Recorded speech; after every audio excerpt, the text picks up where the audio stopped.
Video preview.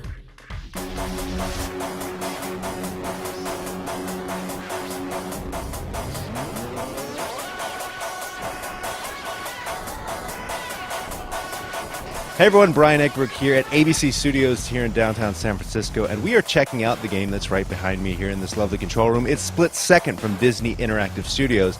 Now, we've seen this game a lot in the past. Just last week we had it on Today on the Spot, and now we're going to check out something we haven't seen before, the multiplayer aspects of the game. So sit back, relax, we'll tell you all about the multiplayer aspects of Split Second.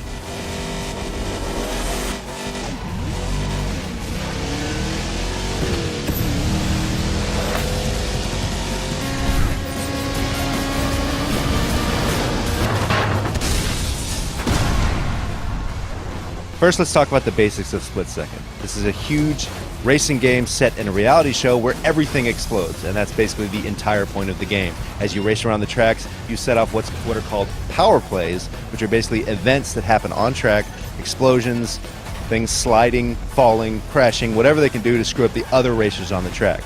You enact these power plays by building up your power play meter, which is located just beneath your car. Do that by doing cool things like drifting, jumping, drafting off of other cars, and as you build up your meter, you'll be able to set off power plays with either the A or X buttons, or when your power play meter is full, you can set it off with the B button for the biggest explosions in the game. Disney showed off two different modes. We had races and survival. With the races, that's just what it sounds like. 2 or 3 lap races across all the different levels that we're showing off, including the airport and the shipyard, and the first across the finish line was the winner. With survival mode, the idea is to pass as many huge tanker trucks as you can. The more tanker trucks you pass in a row, the higher your combo score will be at the end of the race. The only problem is the tanker trucks are dropping explosive barrels off the back, which you'll need to avoid. Blue barrels will knock you off course. Red barrels will destroy your car completely.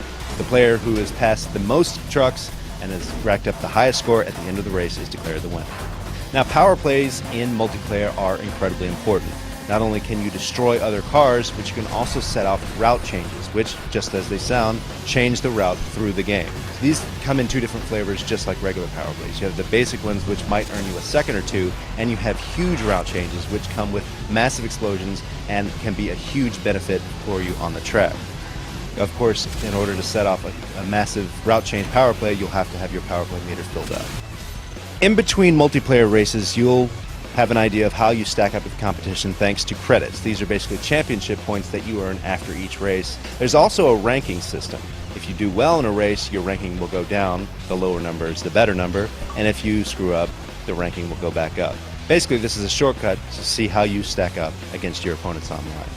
One of the coolest aspects of Split Second is the achievements. As you open up achievements in the game, they'll become decals that are placed onto your car.